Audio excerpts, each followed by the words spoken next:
고대에서부터 하나님, 신을 찾는 의식은 항상 있었습니다. 예수님 오신 다음부터는 특히 더 중세시대까지, 타락은 한 적이 있어도 중세시대까지는 그래도 신 중심이었어요. 하나님 중심으로 세상이 이루어져 가고 있었습니다. 물론 하나님 믿는 유럽 사회라고 생각한다면, 그런데 르네상스 시대에 들어가면서 이제 인간 중심으로 바뀌기 시작하고, 근대 포스트 모던 시대에 와서는 완전히 이제는 하나님을 배제하고 우리의 인간의 이성, 과학, 철학, 이것이 지배하는 이런 실존의 문제를 가지고 세상이 변해졌습니다. 이 시대를 AI 시대, 인공지능 시대라고도 하면서 불확실성의 시대라고 표현하지 않습니까? 불확실성이라는 것은 곧 신뢰할 것이 없는 이런 시대라고 볼 수가 있어요. 그리고 영적 혼돈 시대라고 우리가 신학적인 개념 속에서는 그렇게 해석을 합니다. 하나님에 대해서 온전히 알지 못하는 이런 세대 속에 우리가 살아가고 있습니다. 그래서 진정한 믿음이라는 것을, 우리가 사람은 누군가를 믿고 시스템을 믿을 때 우리는 안정을 찾아가는데, 믿을 것이 없을 만한 이런 세대 속에 살기 때문에 참 혼돈이 더욱더 심합니다. 믿고 사는 세상을 만들어 가야 되잖아요. 그래서 이 믿음이 우리에게는 참 중요한 화두가 될 거예요. 누군가를 신뢰하고, 조직을 신뢰하고, 공동체를 신뢰하고, 시스템을 신뢰하고, 정치, 경제, 사회, 문화를 신뢰하는 세상을 만들어 가야 되지 않겠습니까? 그래서 이 믿음이라는 단어는 참 중요한 단어예요. 우리 인생의 가장 중요한 단어라고도 볼 수 있어요. 근데 또 특히 우리 그리스도인의 이 기독교 안에서도 참 가르침의 가장 중요한 메시지가 믿음 아닙니까? 왜냐하면 믿음으로 구원을 얻기 때문에, 믿음이 있어야만 구원을 얻기 때문에 믿음이라는 것은 매우 중요해요. 그런데 이 믿음이란 말이 세상에서 쓰는 용어와 우리가 쓰는 용어가 달라요. 세상에서 믿는다는 것은 인간 중심이에요.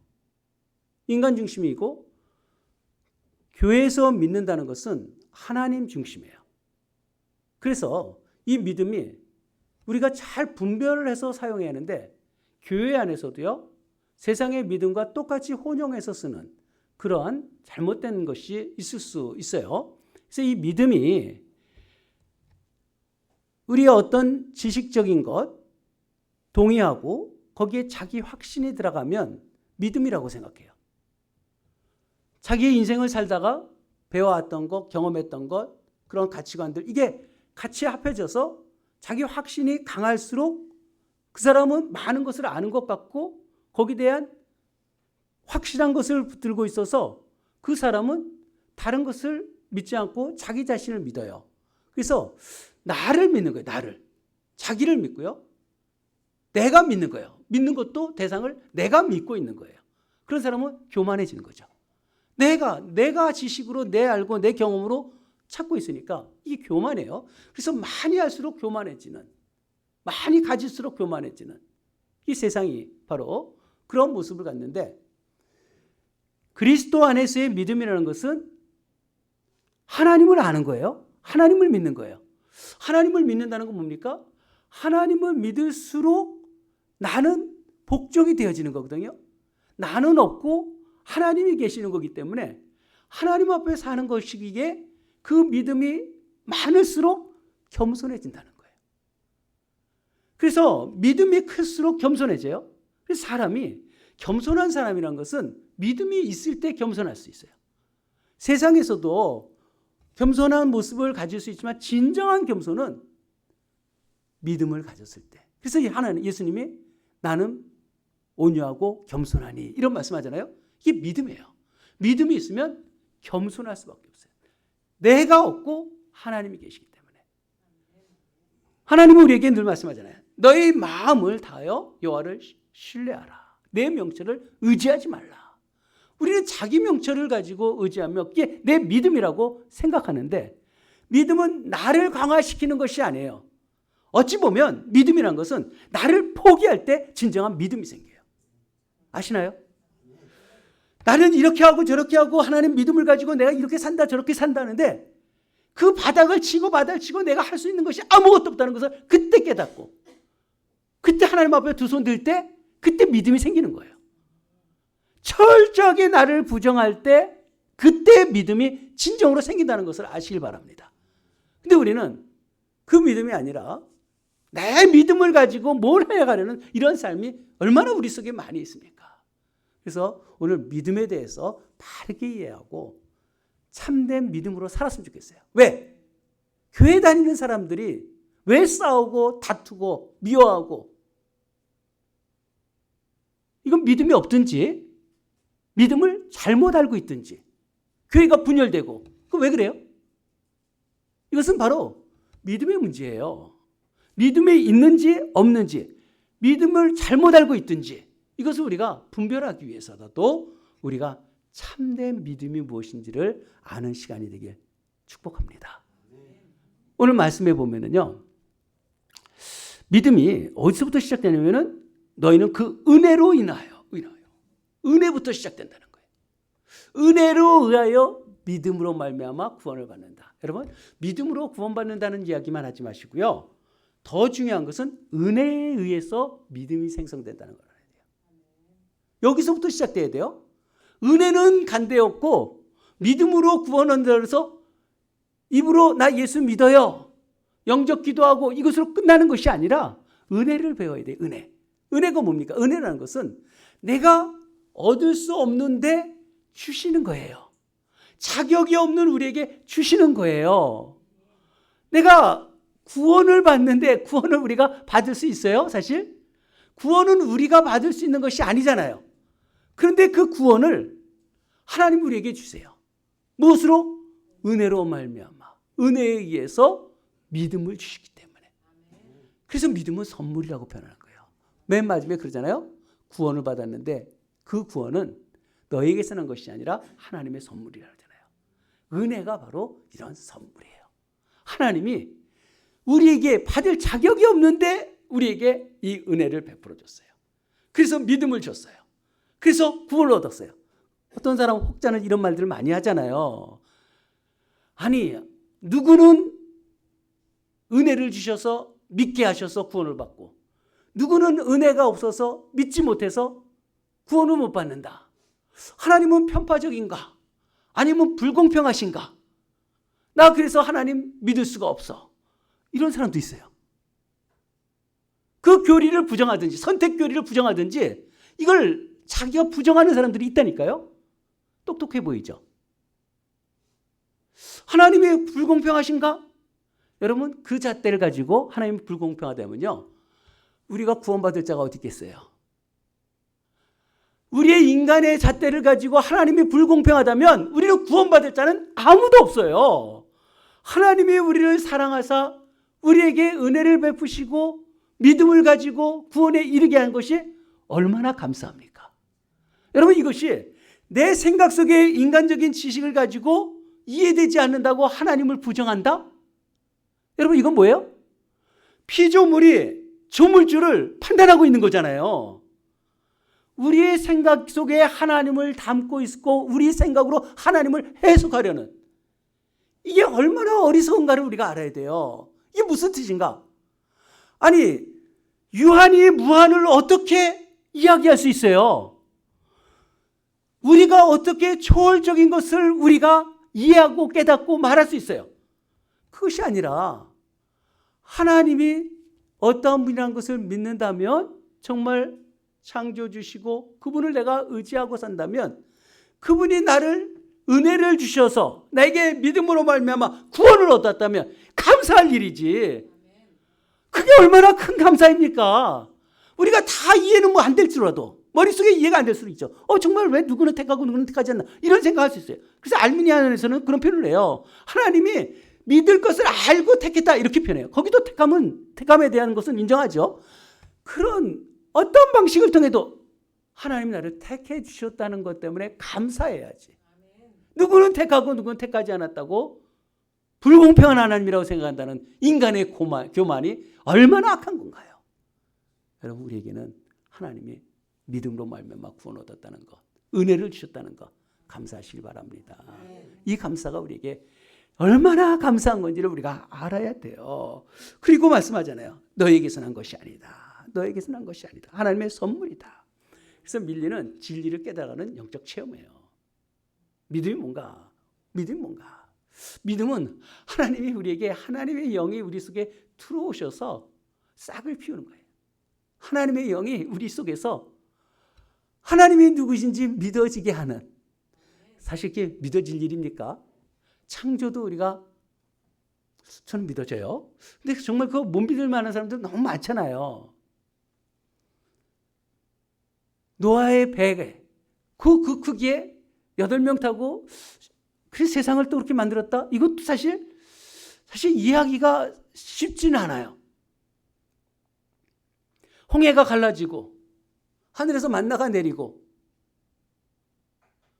요단강도 갈라지고, 여러분 이런 기적들, 성경에 엘리야와 엘리사들이 기적을 일으킨 거 보세요. 죽은 자 살리시고, 그리고 예수님이 오셔서도 물이 포도주가 되고, 이 화학 변화가 가능하겠어요? 물이 포도주가 되고요. 예수님도 죽은 자 또 살리시죠? 무리를 걷죠? 여러분 인간적인 지식을 가지고 그걸 믿을 수 있겠어요? 상식적으로는 믿을 수가 없는데 우리 믿어서 이 자리에 있잖아요. 그거 다 믿어지거든요? 어떻게 그게 믿어질 수 있을까? 믿음이란 것은 하나님이 우리에게 주시는 거예요.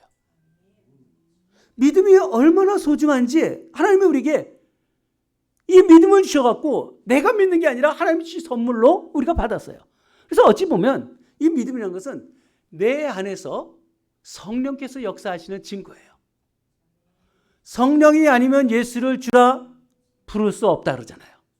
우리가 주라고 고백하잖아요. 그리고 예수님의 말씀대로 살려고 하잖아요. 이게 성령이 나를 그렇게 만들어 가신다니까요. 우리가 바보들이 아니잖아요. 어떻게 그것을 믿을 수가 있겠어요?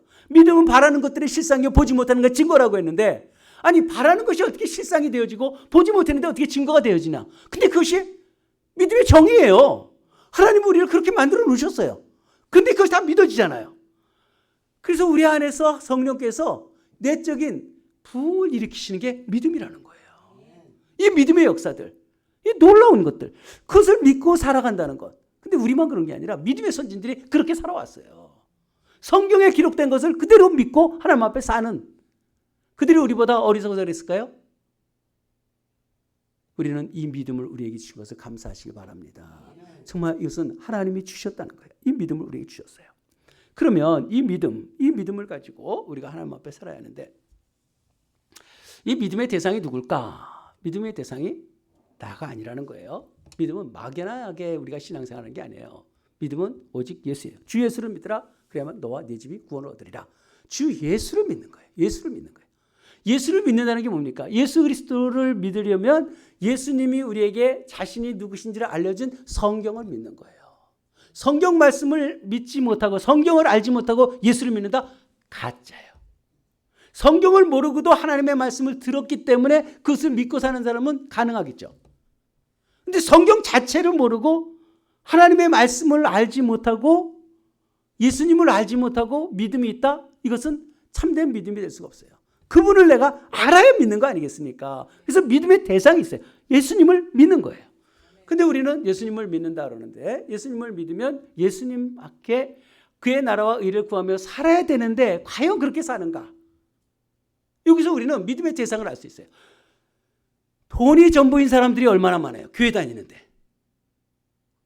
물질 때문에 마음 다 빼앗기고 사는 사람들이 얼마나 많습니까? 돈이 만능입니까? 정말 그럴까요? 물질의 마음몬주의라고 표현하지 않습니까? 얼마나 돈을 신처럼 여기고 사는지. 또한 과학기술이 신이 됩니까? 세상이 변화된다고 그것이 신이 될 수 있겠어요? 그리고 우리나라에는 특별히 이데올로기가 이 신이 돼버렸어요. 이데올로기는 종교라고도 표현을 해요. 왜 종교라고 표현하냐면 절대화를 시키기 때문에 그래요. 이데올로기라는 것은 세상을 해석하는 사상체계를 이데올로기라고 그래요. 이렇게 세상을 해석할 수도 있고 저렇게 해석할 수도 있어요. 모두를 위해서 더 좋은 사상들은 가질 수가 있잖아요. 그 자체가 나쁘다는 건 아니에요. 이데올로기 자체가 나쁠 수는 없어요. 그런데 그 이데올로기 속에서 자기만 옳다라고 주장하는, 이것은 성경보다 하나님보다 더 우선해서 행동하는 사람들이 우리나라에 유독 많아요. 그런 사람들은요, 자기의 신념과 가치관에 의해서 이데올로기가 믿음을 뒤흔들어 버려요. 신앙과 다른, 지금 한국 교회 속에서도 얼마나 그런 문제들이 많이 있습니까? 여러분, 이데올로기 때문에 교회를 떠난 사람들이 얼마나 많은지 아세요? 이데올로기 때문에 하나님을 떠나는 사람이 너무 많아요. 복음을 받아들이는데도 장애가 되어지고, 진리가 상대화되어 버리고요, 사상이 절대화가 됐어요. 그런 사람들은 자기와 다른 사상을 갖고 있으면 차이로 느끼지 않은 거고, 차이가 아니라 악으로 간주해요. 그래서 그들에 대해서 적으로 여기고 싸우려고 하고, 그리고 그로 인해서 이론의 여지가 없이 열광해요. 논리라는 게 없어요. 논리가 없이 주장하고 있는, 참 이런 세대 속에 교회가 왜 그렇게 되는지 모르겠어요. 교회 다니는 사람들이. 여러분, 이게 우상이에요. 새로운 종교예요. 그리고 교회를 거기다 끌어들인 거 있어요. 얼마나 무서운 죄악입니까? 여러분, 우리는 오직 예수라 그러잖아요. 오직 예수, 오직 믿음, 오직 은혜. 이것이 우리에게 충만해야 돼요. 다른 것 때문에 싸우지 말고 예수님이 뭘 우리에게 가르치고 있는지, 예수님이 우리에게 원하는 게 무엇인지, 하나님의 뜻이 어디 있는지를 그걸 붙들고 가야지. 이런 사상 저런 사상 있을 수 있어요. 그러나 악으로 간주하지 마세요. 싸우지 마세요. 서로가 서로를 격려하며 살아가는 것이 그리스도인들 아닙니까? 하나님은 어떤 모습 속에서도요, 우리에게 이런 삶을 요구하는 거예요. 믿음의 내용이 뭘까? 믿음의 내용은요, 로마서 10장 9절에 보면, 네가 만일 입으로 예수를 주로 시인한다. 예수를 주로 시인하는 거예요. 곧 주로 시인한다는 것은 내가 예수님의 말씀 앞에 살겠다는 거죠. 하나님께서 그를 죽은 자 가운데서 살리신 것을 내 마음에 믿으며 구원을 받으리라. 우리의 믿음은 예수를 주로 섬기는 것과, 그리고 하나님이 예수 그리스도를 통해서 십자가에 달려 죽으시고 부활하시고 성령을 보내시고 구원의 완성을 이루어 가시는, 이것이 바로 내가 믿는 내용이라는 거예요. 내가 무엇을 믿는지를 우리가 알아야 되잖아요. 믿음이라는 것은 항상 믿으려면 뭔가 지식이 있어야 되잖아요. 배워서 알든지 경험해서 알든지 지식이 있어야 돼요. 이 지식은 뭐라 그랬어요? 하나님 말씀이에요. 하나님 말씀이에요. 말씀, 진리를, 지식이 있어요. 진리에 대한 지식이 있어야 믿음이, 참된 믿음이 생기는 거예요. 다른 것이 아니라 진리를 알아야 돼요. 진리에 대한 지식이 있고, 진리의 지식만 있는 것이 아니라 그 지식에 동의를 해야죠. 동의라는 것은 그 생각이 갈라지지 않는 거잖아요. 그것에 분명한 진리에 대해서 내가 알고 있는 거예요. 그리고 내가 동의를 하는 거예요. 그런데 여기까지는 귀신도 안 돼요. 귀신도 예수님이 하나님의 아들인 줄 알아요. 그래서 지식적인 것, 물론 이 지식도 없어서 우리가 망해가는데, 그래도 하나님의 진리를 알고, 그리고 여기에 동의까지 해요. 근데 여기는 귀신들도 동의해요. 그런데 더 나가서 여기서 어디까지 가냐면 영접해야 된다는 거예요. 영접이라는 것은 하나님과의 관계 속에 들어가야 된다는 거예요. 영접하는 자, 그 이름을 믿는 자에게는 하나님의 자녀된 권세를 주신다고 하셨잖아요. 하나님의 자녀가 돼야 되는 거예요. 예수를 믿는다는 것은 하나님의 자녀가 되는 거예요. 하나님의 백성이 돼야만 예수를 믿는 거예요. 그래서 우리가 아는 것으로 성경적인 지식을 아무리 알고 있다 해도, 거기에 동의했다 해도 거기서 끝나는 것이 아니라, 내가 하나님을 영접하고 그분과의 관계 속에 내가 들어가서 내가 하나님의 자녀가 되어지는, 하나님의 자녀다운 권세가 우리 속에 나타나는 삶을 살아야 나는 하나님을 믿는다라고 말하는 거예요. 하나님을 내가 사랑하고 하나님도 나를 사랑하고, 어찌하게 우리를 인도하신다고 할지라도, 그래야 실지라도 나는 여전히 하나님을 사랑하고 여전히 하나님을 신뢰하고, 나를 죽이실지라도 나는 그를 의지하며 하나님 앞에 살겠다는 그런 결단들, 이때는 상황과 환경이 문제가 되지가 않아요. 하나님은 어떤 분인지를 내가 알기 때문에. 그래 믿음의 결과는 뭡니까? 로마서 5장 1절에 보면요. 우리가 믿음으로 의롭다 하심을 받았다. 의롭다 하심을 받았어요. 그러면 우리는 예수 그리스도로 말미암아 하나님과 화목을 이룬다 그랬어요. 하나님과의 화평을 누리는 자. 여러분 하나님과 화평을 누리십니까? 전능자와 함께 화평을 누린다. 우리가 하나님을 믿는데 화평을 이루지 못해서 하나님과 화평을 이루지 못하고 사람들과의 화목을 이루지 못한다. 뭔가 문제가 있어요. 그리고 야고보서에 보면 행함이 없는 믿음은 죽은 믿음이라고 표현해요. 여러분 믿음이라는 것은 보여요 안 보여요? 믿음은 보이지 않아요. 근데 믿음이 있는지 없는지 어떻게 알아요? 삶으로 드러나게 돼 있어요. 믿음은 행함으로 우리가 구원을 얻는 건 아닌데 하나님이 믿음을 우리에게 주셨으면요. 그 믿음이 나의 삶 속에서 내가 무슨 말을 하는가 그리고 무슨 행동을 하고 있고 어떤 결정을 내리고 삶을 사느냐 보면 그 사람이 믿음이 있는지 없는지 다 드러나게 돼 있어요. 여러분들 다 알잖아요. 저분은 믿음이 있다 저분은 믿음 없다 해요 안 해요? 삶을 통해서 그 사람이 믿음이 있는지 없는지 다 안 되니까요. 다 드러나게 돼 있어요. 그래서 이 믿음이 우리에게 있다는 게 얼마나 좋은가. 삶이 있고요. 말씀대로 살려고 해요. 넘어져도 다시 하나님 말씀대로 살려고 하는 거예요. 그리고 하나님과 화평을 이룬다는 것은 진리 때문에 자유하다는 것은 더 이상 매이는 게 없어요. 얽매일 게 없어요. 이게 하나님의 사람들이에요. 세상은 계속 우리에게 자기 믿음 속에 살려고 그러잖아요. 내가 많은 지식을 획득해 놓고 내가 돈을 많이 모아 놓고 내가 무엇을 만들어 놓고 그걸 믿으려고 하잖아요. 근데 하나님은 그렇게 하지 않아요. 하나님을 믿으라는 거예요. 그 하나님이 누군지를 그 하나님을 믿고 하나님 앞에 사는 거예요. 그래서 믿음이라는 것은 나에서 하나님 앞에 옮겨져 가는 거예요. 내 생각이 하나님의 생각으로 옮겨져 가는 이것이 믿음이에요. 여러분 우리가 믿는다는 것은 내가 하나님을 붙들고 있는 게 아니에요. 우리도 하나님을 붙들어야죠. 당연히. 그렇지만 정작 믿음이란 것은 하나님이 우리를 붙들고 있다는 것을 믿는 거예요. 하나님이 나를 붙들고 있다는 것을 안다면 어떻게 돼요? 그분을 의지하며 살잖아요. 절대 의탁하며 사는 거죠. 하나님의 나의 삶을 가장 좋게 인도해 주실 것을 나는 믿고 내가 하나님의 자녀로 구원의 길을 나에게 이끌어 주실 것을 내가 믿고 사는데 내가 마음대로 살겠어요? 하나님의 손에 붙들려 있는 삶을 살아가는 거죠. 그래서 믿음이라는 것은 얼마나 큰 유익인지 몰라요. 믿음의 유익이라는 건 말로 표현할 수가 없어요. 제가 예수님을 믿고 나서 하나님 앞에 얻은 것이 너무 많기 때문에. 여러분 우리들 속에 얼마나 그런 마음이 많습니까? 찬송과 가사들을 기록한 사람들 다 그 생각이에요. 하나님을 믿고 나니까 주시는 마음들이 그렇게 풍성해지잖아요. 여러분 하나님을 믿으면요 제일 먼저 죄책이 사라지잖아요. 그 죄책에 눌려있는 것 이것이 사라지고요. 세상의 모든 짐이 벗어지잖아요. 삶 속에 무거운 짐들이 한순간에 다 끊어지는 것 이거 못 느낍니까? 하나님 앞에 맡기는 순간에 그 짐들이 다 끊어져요. 세상의 어떤 환경이든 나의 짐이 사라지게 되어지는 이런 은혜가 우리에게 있어요. 왜 무거운 짐들을 지고 살아갑니까?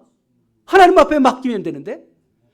그리고 주님께서는 즉각적으로 우리에게 주시는 평안이 오잖아요. 여러분 하나님이 주시는 세상이 주는 평강과 다르다 그랬어요. 하나님을 믿고 평강을 못 찾는다면 그건 잘못된 믿음이죠. 하나님의 그 자체가 하나님과 화목을 이루신다 그랬어요. 화평을 이루게 한다. 예수 그리스도로 말미암아 화평을 우리에게 주시는 거예요. 믿음의 결과는 우리에게 화평을 줘요. 내 안에 화목이 내 안에 이루어지고요. 모든 사람들을 사랑할 마음들이 우리에게 넣어주시잖아요. 그리고 하늘에 소망을 주시잖아요. 아니 지금 별 볼 일 없는데 소망이 우리에게 충만한 거예요. 보여지는 것만이 아니라 바라는 것들의 실상이 우리에게 일어나고요. 우리 속에서 하나님께서 우리에게 증거로 드러난다는 것이 너무 좋지 않아요? 그래서 하나님 믿으니까요. 소망이 차올라요. 내 자녀를 봐도 소망이 있고요. 교회를 봐도 소망이 있고요. 하나님 나라가 어떻게 이루어질지 이 소망이 우리에게 있는 거 아니겠어요? 그것을 가지고 하나님 앞에 기도하고요. 얼마나 감사합니까? 여기에 우리가 구원의 은혜가 있잖아요. 구원을 우리가 어떻게 얻을 수 있겠습니까? 영원한 생명을 우리에게 주시다는 게 이게 얼마나 놀라운 일이에요. 예? 잠시 세상에서 좋은 것 좀 주면 기뻐하는데 하나님 나라 영원한 것을 우리에게 통째로 다 주셨는데 영원히 주셨는데 이거 얼마나 기쁜 일이에요. 구원이 우리에게 보장됐잖아요. 이것처럼 기쁜 게 어디 있습니까? 왜 우리가 힘들게 살아가요? 구원을 주신 하나님 앞에 감사 찬양을 해야죠. 그 기쁨이 우리에게 있어요. 그리고 하늘에서만 누릴 건 아니라 지금 성령께서 지금도 우리에게 오셔서 성령으로 우리가 지금 하나님 나라를 이루어가고 있잖아요. 이미 하나님 나라가 우리에게 임해버렸어요. 하나님 나라가 임했는데 고통이 고난이 무슨 상관이에요? 하나님이 주신 그런 놀라운 은혜들이 우리 안에 있지 않습니까? 이런 모든 그래서 믿고 사는 것은 그게 기적이라는 거예요. 믿음이 기적이에요. 믿고 사는 것은 세상의 모든 문제가 통째로 다 새롭게 되어졌기 때문에 새하늘과 새 땅만이 아니라 지금 이미 우리에게 새로운 피조물이 되잖아요. 이런 놀라운 역사가 어디 있습니까? 세상에서 그 어떤 것을 가지고 우리가 쫓아다니면서 이런 거 얻을 수 있겠어요? 무엇으로 얻을 수 있겠습니까? 하나님이 주시는 자유함과 평강을, 그리고 소망을 하나님이 놀랍도록 우리에게 베풀어 주셨어요. 예수 믿지 못하는 사람이 바보죠. 예수 믿고 믿는다면서도 그렇게 살지 못하는 게 바보스러운 거죠. 우리에게는 하나님이 이런 은혜를 주셨어요. 우리가 이 믿음을 가지고 사시길 바랍니다. 화평의 하나님을 믿으면요, 내 마음에 화평이 임하게 돼 있어요. 하나님의 아름다움을 보며 사는 자들은 우리 안에 아름다움이 이미 생성되어 있는 거예요. 하나님의 선하심을 믿고 사는 자에겐 하늘의 소망이 우리에게, 하늘의 선하심이 우리에게 이미 임한 거고요. 하늘의 소망을 바라보는 자는 소망이 우리에게 충만한 거예요. 여러분, 뭐가 그렇게 세상 꽃이 커 보입니까? 그 하나님을 신뢰하십시오. 하나님을 믿는 거예요. 그 하나님이 누구신지를 내가 믿는 거예요. 그래서 하나님의 말씀을 창념하게 되고요. 하나님의 뜻이 어디 있는지를 찾고 다니는 거예요. 너 믿음 좋다, 그런 말 드리는 게 아니라 내 안에서 하나님을 얼마나 신뢰하고 그분을 많이 믿고 그분을 영접하고 그분 뜻대로 살아가느냐, 이게 믿음이라는 것을 알고 우리는 얼마나 착각하는지, 내가 기도하면 이루어져야 되고 내가 뭐하면 어쩔 거야, 이런 잘못된 말들이 얼마나 많겠습니까? 내 안에서 하나님을 진정으로 모셔드리고 항상 겸손하게 주님이 주시는 은혜들로 참된 믿음이 무엇인지 그 믿음을 가지고 하나님을 영원롭게 하면서 삶을 아름답게 사는 우리 성도님들의 삶이 되기를 주님의 이름으로 축복합니다. 기도합시다. 믿음이